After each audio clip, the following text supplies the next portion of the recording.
Buenas noches para ti, gracias por estar con nosotros.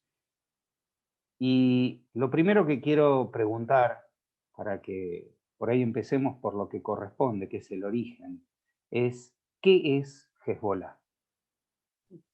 Bueno, buenas tardes a vosotros, buenas noches por aquí. Y estoy feliz de estar con Betty Lell y con la magnífica gente del Centro Vicental, porque ambas dos entidades trabajan por la justicia social, por la empatía con los ciudadanos y por los derechos universales. Estoy donde quiero estar, con mi gente.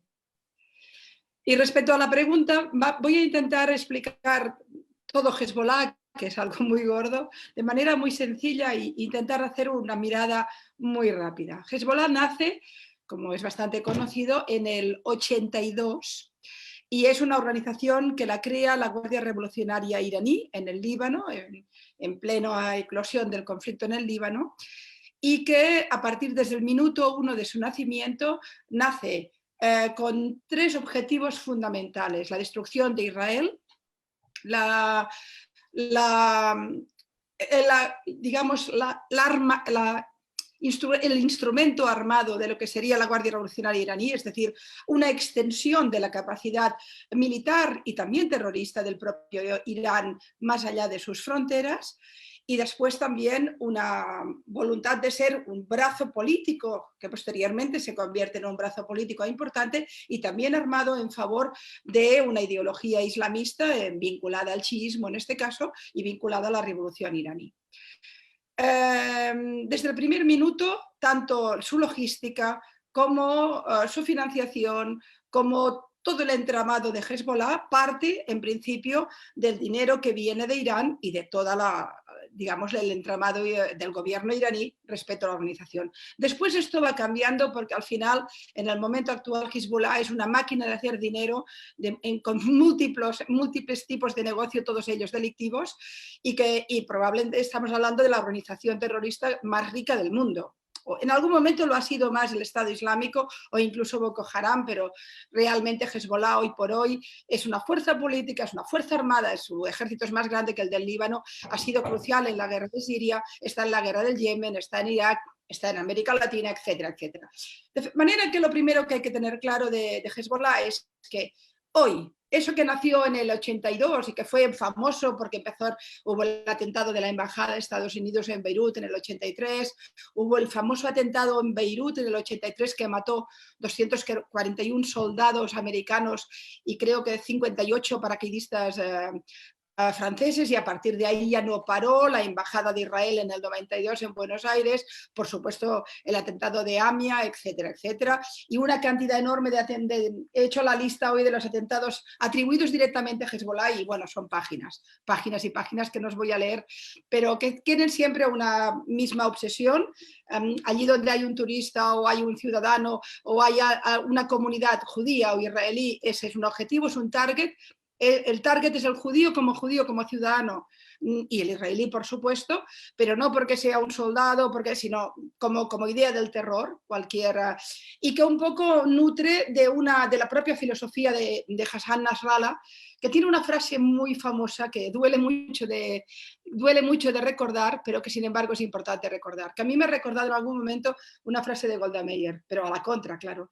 Hassan Nasrallah dijo textualmente: hemos descubierto cómo golpear a los judíos donde son más vulnerables.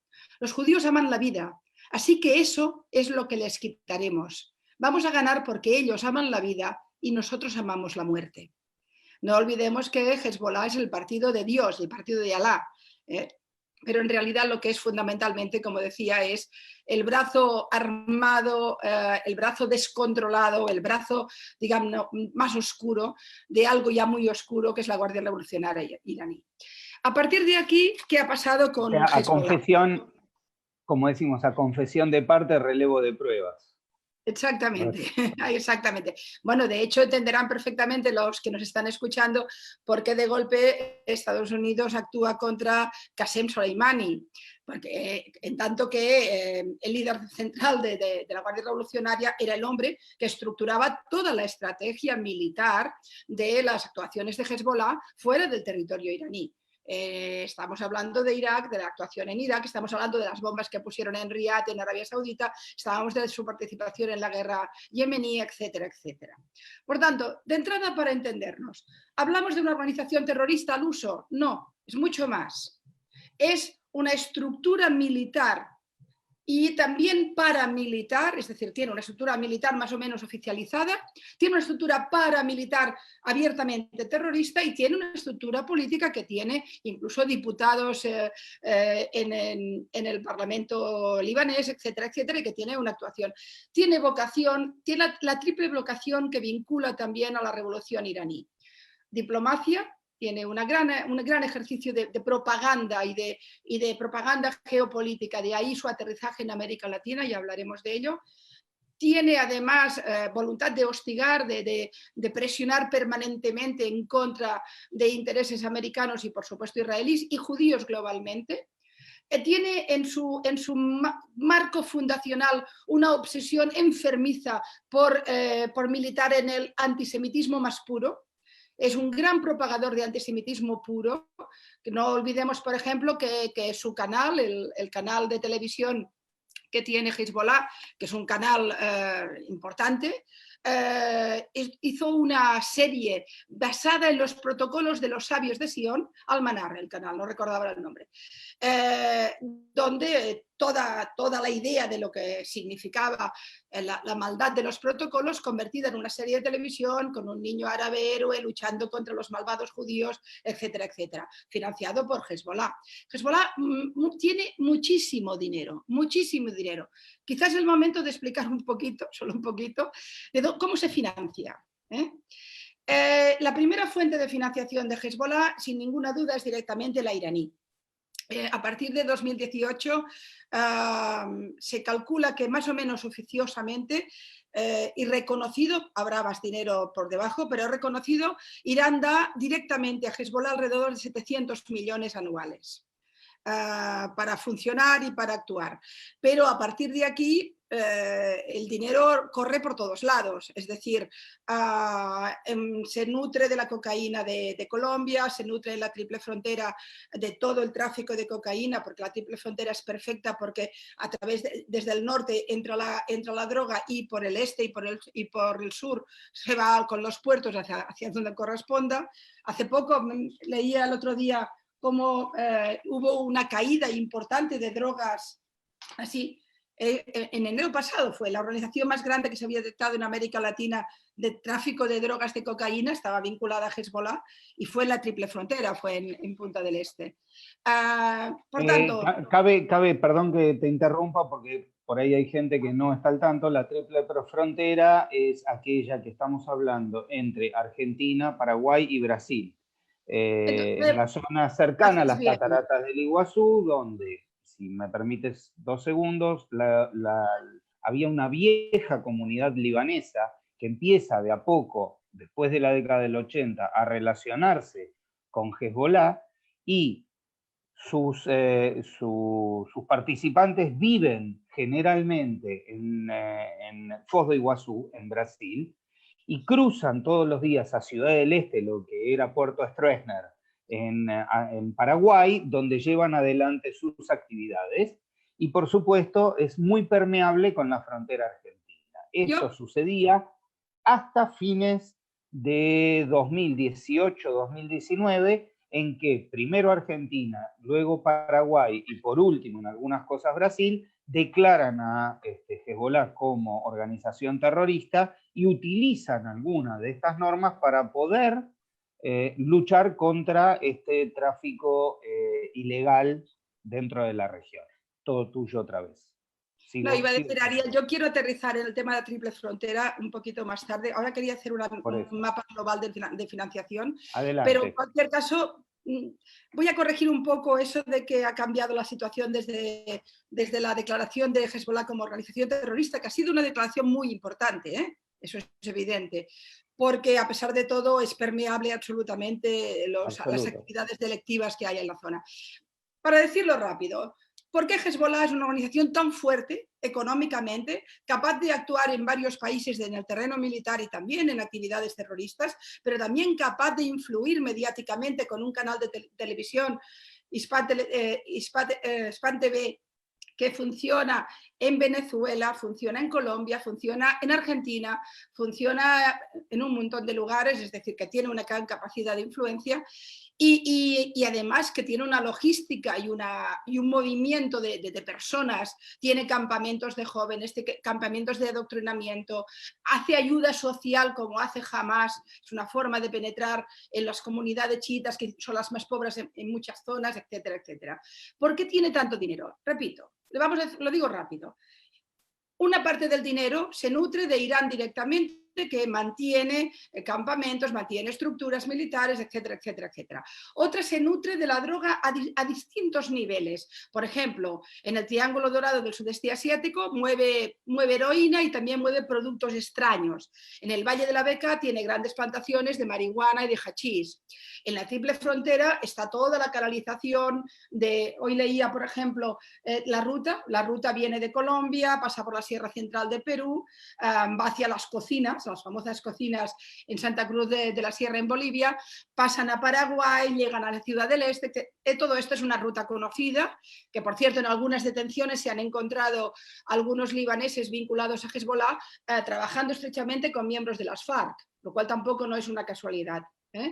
Y además del dinero que viene vía Sudeste Asiático, vía Colombia o vía Valle de la Beca de la droga, que ya estamos hablando de un volumen muy importante, además el Departamento del Tesoro americano ha acusado a Hezbollah directamente de falsificación de moneda, del dólar. Es decir, se nutre también económicamente de la falsificación de moneda. Y después está todo el blanqueo que se descubrió en bancos europeos a raíz de la operación CEDAR norteamericana, donde una parte de ese dinero se blanqueaba en Europa y venía de la droga y pasaba, por supuesto, a Hezbollah u a otras organizaciones al-láteres que funcionaban.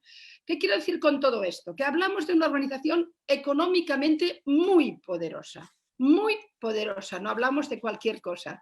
Y por tanto, como es muy poderosa, también puede ser muy temible. A partir de aquí, ¿por qué aterriza en Sudamérica y cómo llega a Sudamérica y por qué Sudamérica le interesa? Perdone, no quiero hacerme pesada, pero quiero dar 4 ideas que un poco lo aclaren bien. Bueno, es evidente que Sudamérica es un continente que en muchos sentidos es interesante porque algunos países tienen estructuras judiciales muy débiles o gobiernos muy corruptos, pero además es estratégico, es muy importante desde el punto de vista geoestratégico y además tuvo en su momento la gran suerte de tener al chavismo instalado en Caracas. La puerta de entrada de Hezbollah en Latinoamérica es Chávez y su estrecha relación con Ahmadinejad, que se convierte en estable y se convierte en muy importante. A partir del momento en que Chávez y Ahmadinejad empiezan una relación estrecha, hay dos personas muy importantes que crean toda la estructura que después se convertirá en la estructura de Hezbollah en Latinoamérica. Uno es Nasreddine, que es un encargado de negocios de la Embajada de Venezuela en Damasco, que se convierte en el hombre que empieza toda la relación con Hezbollah directamente, ya no solo con Irán. Y el otro es muy conocido, Tarek El Aissami, famoso ex vicepresidente del gobierno de Maduro y actual ministro popular del petróleo. Exacto. A mí me gusta decir el nombre completo del cargo. Es el ministro popular del petróleo. Unos tipos que roban como lo que roban, y bueno, pero son muy populares. En fin, que conoces Aissami, tiene cargos por narcotráfico en la corte de Manhattan, tiene una orden de búsqueda y captura. Y hay un informe que lo voy a leer exactamente porque no quiero decirlo mal, que lo publicó el Wall Street Journal, que hablando de Aissami dice exactamente, desarrolló una sofisticada red financiera y redes multinivel como un trampolín criminal terrorista para transportar militantes del Estado Islámico a Venezuela y países vecinos y enviar fondos ilícitos a Oriente Medio. Estos dos hombres son los principales artífices de lo que será después la gran estructura. Sí, Voy a pero agregarte dos cosas. Hace años atrás, ya estando yo en el cargo del centro, nosotros hicimos una denuncia cuando todavía el Assaimi era vicepresidente, a través de la maniobra de entrega de más de 150 pasaportes venezolanos a miembros de Hezbollah, sí, para que se muevan por América Latina, y no nos olvidemos que para ese entonces Venezuela todavía era parte del Mercosur. Es lo sé. decir, que cualquiera de las personas que tenía uno de esos pasaportes tenía libre entrada a cualquiera de los países pertenecientes al Mercosur. Eso en primer lugar. Y otra de los detalles respecto del Assaimi es que cuando comienza la guerra civil en Siria, él en su propia casa da refugio a la hermana de Assad en Venezuela. Este dato no lo conocía, Así pero en es. cambio el dato de los 150 pasaportes es lo que se ha detectado. La idea es que la cantidad enorme de pasaportes que no se han detectado, que estuvo fabricando la Cancillería venezolana para ciudadanos, que muchos de ellos son miembros de las guardias revolucionarias o espías o sencillamente instructores tanto ideológicos como militares, que han venido a Sudamérica y se han instalado en Latinoamérica gracias al famoso vuelo del terror, el vuelo entre Caracas y Teherán. Teherán. Y Teherán. Bueno, la cuestión es que esto ya lo hemos enmarcado un poquito, aparece toda una estructura asentada en un país tan importante como Venezuela y asentada en el Mercosur, como bien dice, y porque es importante de recordar, que permite una entrada de una estructura muy potente desde el punto de vista ideológico, hablamos de gente muy convencida, con una financiación, una capacidad de financiación muy importante, pero además buscando nuevo mercado. El mercado latinoamericano era nuevo desde el punto de vista de los ciudadanos y era nuevo desde el punto de vista del blanqueo de capitales y de llegada de dinero. Es decir, Europa se había complicado para la financiación, etcétera, y para los hechos delictivos desde el 11 de septiembre y por tanto Latinoamérica se convertía en, además no es cualquier cosa, que en Latinoamérica hay grandes comunidades judías, lo cual también era un bocado, era un target, un objetivo interesante para Hezbollah y globalmente para Irán. Irán tiene una auténtica obsesión en convertir al judío en el culpable y por tanto no solo Israel como el gran tema a destruir y el judío como soporte, digamos, de ese estado demonizado por ellos. Bueno, y entonces es cuando a partir del vuelo del terror, de la partida del puente aéreo Teherán-Caracas, aterriza y aparece todo el fenómeno de la triple frontera que explicabas muy bien antes. La triple frontera era ya un agujero negro delictivo. 3 fronteras son complejas, además Paraguay en sus determinados momentos de su historia ha tenido la complejidad que ha tenido, Brasil es muy porosa, Argentina quizás era la más sólida en la frontera, pero también ha mirado muchas veces hacia otros lugares. Lo cierto es que esa triple frontera desde siempre fue un caldo delictivo, con una estructura delictiva muy sólida. Entonces lo que hace Hezbollah no es crear una estructura nueva, sino aprovecharse de la que está. Ellos son una organización mucho más poderosa que se asienta y entonces se queda las redes de narcotráfico y de otras actividades delictivas y a través de él es cuando empiezan, digamos, a blanquear, a movilizar dinero y después a blanquearlo adecuadamente. Desde la triple frontera, además, como bien sabéis, también se perpetran algunos de los atentados. Está bastante claro que el de AMIA y probablemente el de la embajada ya tuvo una vinculación directa con tipos que estuvieron en la triple frontera y después hemos sabido más tarde, posteriormente, que también ha habido en algún momento preocupación por intentos de atentados que partían también de una triple frontera que se ha convertido en la Valle de la Bekaa número 2.2 y donde realmente Hezbollah manda exactamente como quiere y desde cualquier punto de vista. Leía un informe del Counter Extremism Project, que lo publicó creo que también el Wall Street Journal, que decía que la triple frontera está camino de convertirse en un subestado económicamente independiente y totalmente criminalizado. Por mucho que realmente a partir de la condición de organización terrorista de Hezbollah, los países fronterizos de la triple frontera actúan de una manera un poquito más activa, a pesar de que yo creo que el gobierno actual en Argentina es más laxo con este tema, pero en cualquier caso sí que es cierto que hay un cierto cambio. Pero el hecho es que todos los informes que tenemos, por ejemplo, especialmente los americanos que están muy encima, hablan de un semiestado, de un estado prácticamente independizado y totalmente criminalizado. Con lo cual, además, las conexiones con el cártel Envigado colombiano, con los Zetas mexicanos, con los Hornets venezolanos, está totalmente instalada y todo ello fusionado con Hezbollah. Con lo cual ahí tenemos un caldo de cultivo terrible. Y después está el gran proyecto, que no es un proyecto, además recuerda, antes hablábamos del ministro del petróleo venezolano, recuerda que también en los informes americanos se habla de que el tipo ha llegado a movilizar dinero para Hezbollah en más de 40 cuentas bancarias, en Venezuela, en Panamá, en Curazao, en Santa Lucía, en fin, ¿qué vamos a contar? Eso es una locura. Y luego está, que a mí me Trinidad parece bastante ¿perdón? En Trinidad y Tobago. Sí, seguro, es evidente. Y en Miami incluso, en Miami incluso. Y luego está el gran fenómeno, el gran proyecto mediático, que no es cualquier cosa, que es el Hispan TV, que actúa, que tiene sede fija en Venezuela, en Colombia, en Chile, en Argentina, en Ecuador y creo recordar en Perú. Hispan TV es una fuente permanente de propaganda, en el caso latinoamericano, lógicamente en castellano, pero también tiene versiones en inglés, tiene versiones en francés, tiene versiones incluso, creo que las ha tenido en hebreo y todo, y por tanto tiene, y ahí sí que Irán juega muy fuerte. En España tuvo mucho tiempo al líder de Podemos, a Pablo Iglesias, como presentador de Hispan TV, que después... Iba a dejar que lo digas vos. No, yo lo digo. Iba a dejar que lo digas vos. Lo digo yo porque fue así, lo veíamos todos con su coleta hablando de las izquierdas y el pueblo en la televisión iraní, ¿no?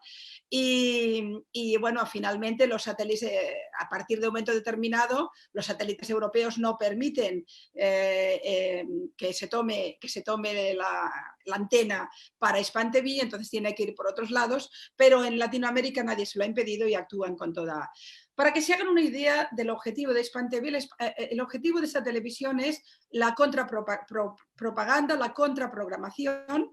Siempre tienen un vestido que parece hasta medio progresista, muy izquierdoso, hablan mucho de derechos, hablan de sociedad, pero todo es la mirada iraní sobre el mundo. Y una obsesión enfermiza, absolutamente enfermiza con el tema de Israel o con el tema judío.